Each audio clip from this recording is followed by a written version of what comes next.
بسم الله الرحمن الرحيم إن الحمد لله نحمده ونصلي ونسلم على رسوله الكريم أما بعد فأعوذ بالله من الشيطان الرجيم بسم الله الرحمن الرحيم قل لا أسألكم عليه أجرا إلا المودة في القربى صدق الله العظيم وصدق رسوله النبي الكريم الأمين ونحن على ذلك لمن الشاهدين والشاكرين والحمد لله رب العالمين رب اشرح لي صدري ويسر لي أمري واحلل عقدة من لساني يفقهوا قولي إن الله وملائكته يصلون على النبي يا أيها الذين آمنوا صلوا عليه وسلموا تسليما اللهم صل على سيدنا محمد وعلى آل سيدنا ومولانا محمد وبارك وسلم عليه الصلاة والسلام عليك يا سيدي يا رسول الله وعلى آلك وأصحابك وسلم عليك يا شفيع المذنبين الصلاة والسلام عليك يا سيدي يا رسول الله وعلى آلك وأصحابك وسلم عليك يا راحة العاشقين۔ سامعین ذی وقار، آج کی ہماری جمعۃ المبارک کی اس مختصر سی نشست میں اہل بیت اطہار رضوان اللہ تعالی علیہم اجمعین اور امام عالی مقام کے حوالے سے کچھ معروضات ہم سمجھنے کی کوشش کریں گے۔ اللہ رب العزت قرآن کریم میں ارشاد فرماتا ہے قُل لَا أَسْأَلُكُمْ عَلَيْهِ أَجْرًا إِلَّا الْمَوَدَّةَ فِي الْقُرْبَى۔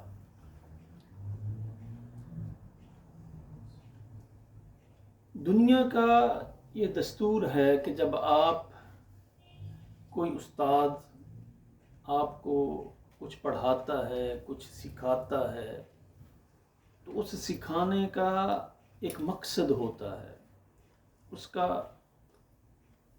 کچھ ہدیہ ہوتا ہے، اس کا کوئی مقاصد ہوتے ہیں۔ اور دنیا کا سب سے بڑا معلم، دنیا کا سب سے بڑا مدرس اور سب سے بڑے امام الانبیاء صلی اللہ علیہ وآلہ وسلم نے ہم تاریکیوں میں پڑے ہوئے تھے، ان تاریکیوں سے اٹھا کر روشنیوں میں ہمیں کر دیا۔ گمراہی میں تھے، اس گمراہی سے اٹھایا اور درس ہدایت دے دیا۔ الغرض کہ جس طرح کی بھی کمی کو آپ دیکھیں، احباب اس وقت اس کمی میں تھے، معاشرہ اس کجی کا شکار تھا، اور آقا علیہ الصلوۃ والسلام کی بدولت اللہ رب العزت نے ان کو دنیا کا قائد و امام بنا دیا۔ اور اس کے عوض میں میرے مصطفیٰ نے مانگا کیا ہے؟ قُل لَا أَسْأَلُكُمْ عَلَيْهِ أَجْرًا إِلَّا الْمَوَدَّةَ فِي الْقُرْبَى، کہ اے حبیب فرما دیجئے کہ اس تبلیغ رسالت کے طور پر، تبلیغ رسالت کا معاوضہ، تبلیغ رسالت پر میں تم سے کوئی اجرت نہیں طلب کرتا۔ جو آقا علیہ الصلوۃ والسلام نے اللہ کی تعلیمات ہمیں روشناس کروائیں، تبلیغ رسالت کے منصب کو بخوبی سر انجام دیا، فرمایا اس پہ میں تم سے کوئی اجرت نہیں طلب کرتا، اگر کرتا ہوں الا المودۃ فی القربى۔ کیا کرنا ہے کہ قرابت کی محبت جو ہے اسے اپنے دل میں موجزن کر لینا۔ اور امام فخر الدین رازی نے اس آیہ مبارکہ کی تفسیر کرتے ہوئے بڑی خوبصورت باتیں لکھی۔ ان میں سے ایک جز میں نے گزشتہ جمعہ پہ بیان کیا تھا کہ جو انسان میرے مصطفیٰ اور اس کی آل کی محبت اپنے دل میں موجزن کرتا ہے تو اللہ رب العزت اسے شہادت کے درجہ عطا فرماتا ہے۔ من مات علی حب آل محمد مات شہیدا، اسے شہادت کا درجہ اللہ رب العزت عطا فرما دیتا ہے۔ اور پھر کتنی چھوٹی سی ایک بات ہے اور کتنا بڑا اس کا انعام دیا جا رہا ہے کہ میرے مصطفیٰ سے محبت کرو، اس کی آل سے محبت کرو، جو تعلیمات ہیں ان پہ عمل کرو۔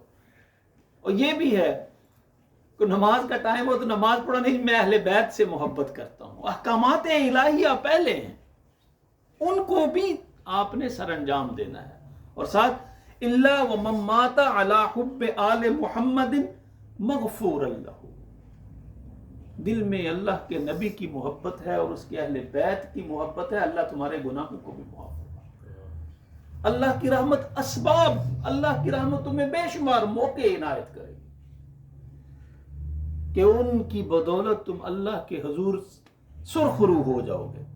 اور کیا دیکھو، الا ومن مات علی حب آل محمد مات تائبا، جو بھی دل میں محبت رسول اور اہل بیت لے کے مرا، اللہ اسے توبہ کی توفیق عطا عنایت فرما دیتا ہے، اور اس کا خاتمہ ایمان پہ ہوتا ہے۔ یہ نہیں ہو سکتا کہ دل میں اللہ اور اس کے رسول اور اس کے اہل بیت کی محبت ہو تو وہ نفاق کی موت مر جائے، یہ ممکن نہیں۔ اللہ ومن مات علی حب آل محمد مات مؤمنا مستکمل الایمان، اللہ رب العزت سے کامل ایمان کا درجہ عطا، مکمل ایمان کے ساتھ اللہ رب العزت اسے دنیا سے رخصت فرماتا ہے۔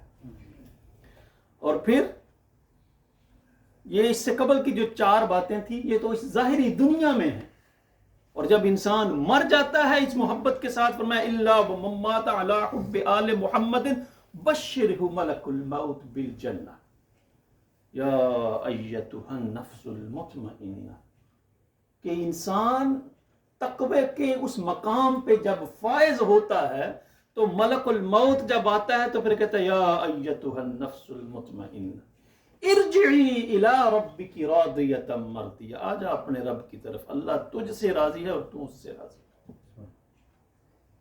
اور یہاں فرمایا الا ومن مات علی حب آل، وہی بات، ملک الموت جو ہے وہ اسے جنت کی بشارت دیتے ہیں۔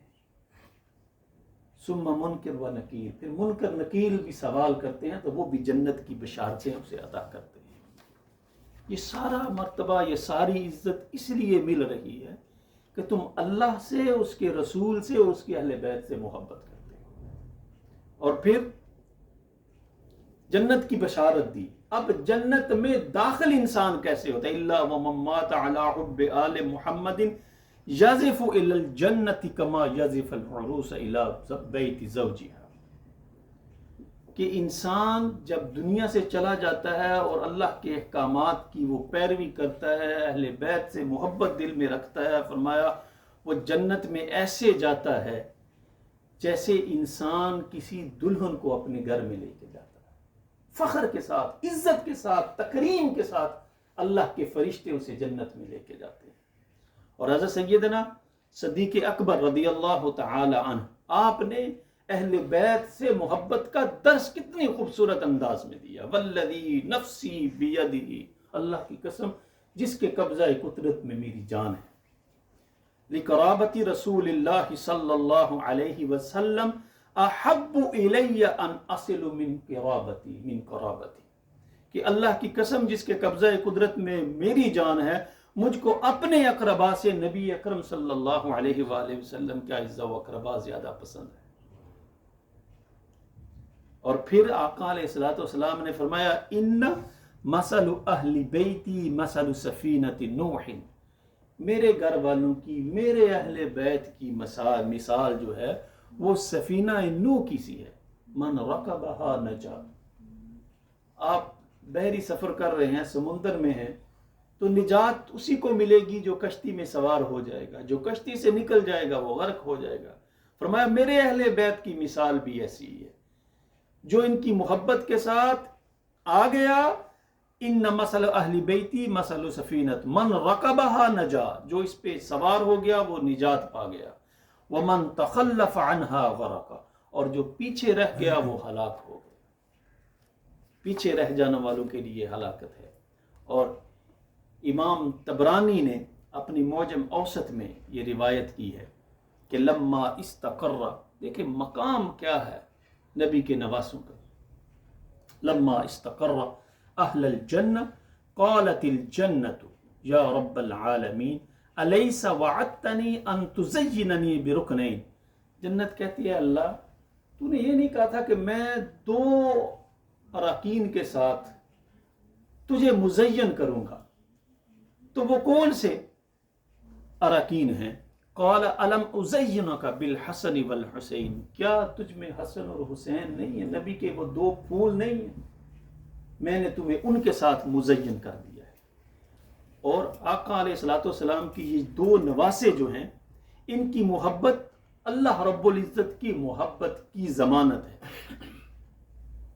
حضرت اسامہ بن زید رضی اللہ تعالی عنہما سے مروی ہے، نبی اکرم صلی اللہ علیہ وآلہ وسلم نے ارشاد فرمایا فقال هذان ابنایا و ابنا ابنتي،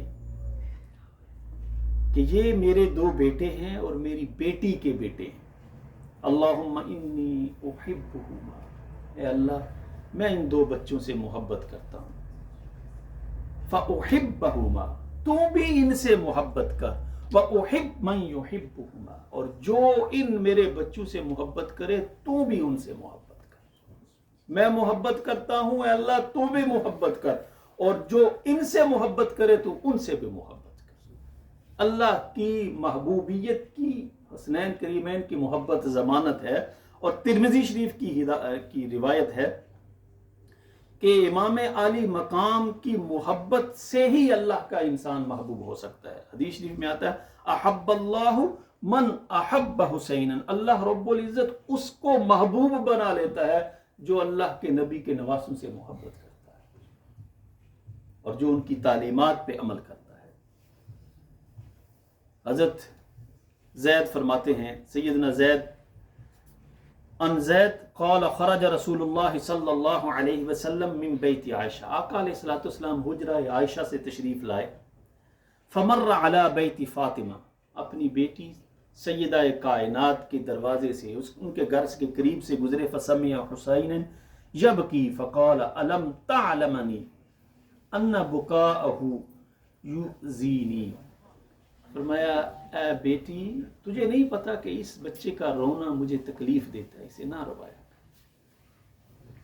یہ میرے آقا علیہ الصلوۃ والسلام کی اپنے بچوں کے ساتھ محبت ہے، اپنے بچوں کے ساتھ عنایت ہے۔ وہ پچھلے گزشتہ نشست میں نے بیان کیا تھا، حسنین کریمین اور اہل بیت کی فضائل ہیں، ان کا کوئی شمار نہیں، ان کا کوئی شمار نہیں۔ اور ایک اور جگہ پہ آقا علیہ الصلوۃ والسلام نے فرمایا من احبنی واحب ہذین واباہما وامہما کان معی فی درجتی یوم القیامہ۔